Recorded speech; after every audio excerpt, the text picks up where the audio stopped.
ο πρώτος νικητής στην κατηγορία.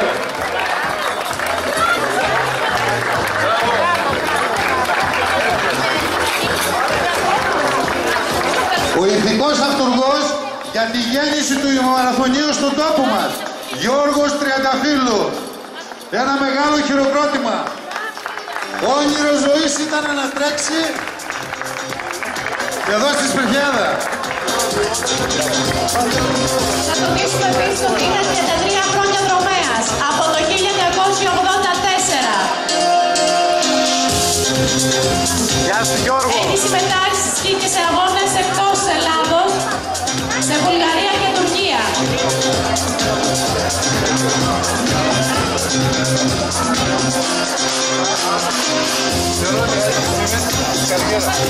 Μαθητάμε συγχαρητήρια. Μαθητάμε συγχαρητήρια. Μπράβο Γιωργάρα μου.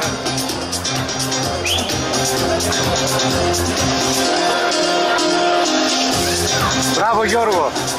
Συγχαρητήρια. Συγχαρητήρια. Πήγαμε πάρα πολύ. Μπράβο ρε φίλε.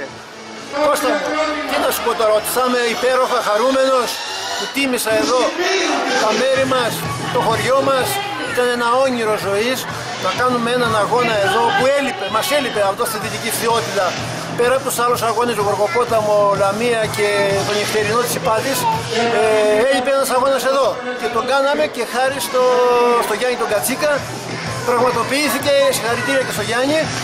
Και όλα πάνε καλά. Δεύτερη χρονιά φέτος, δεύτερος αγώνας και πιστεύω να συνεχιστεί.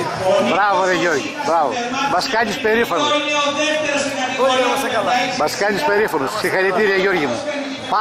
Πάντα έτσι να δίνεις παραδείγματα. Τα μου αγόρι μου, εσείς ευχαριστώ πολύ. Να είσαι καλά Γιώργη μου. Νιάτα 2 φορές τα γεραντάκια.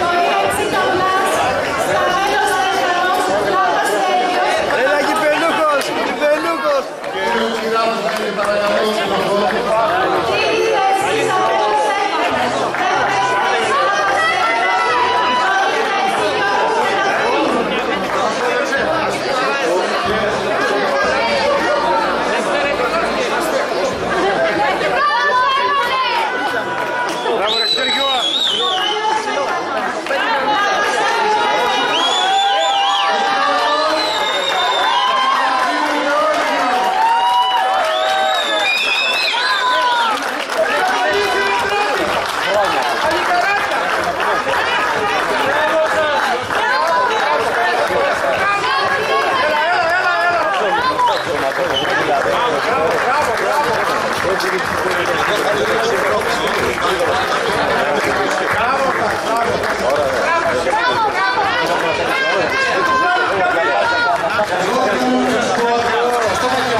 Παλιός αθλητής, με όνειρο ζωής και να γίνει ένας αγώνας δρόμου στον τόπο.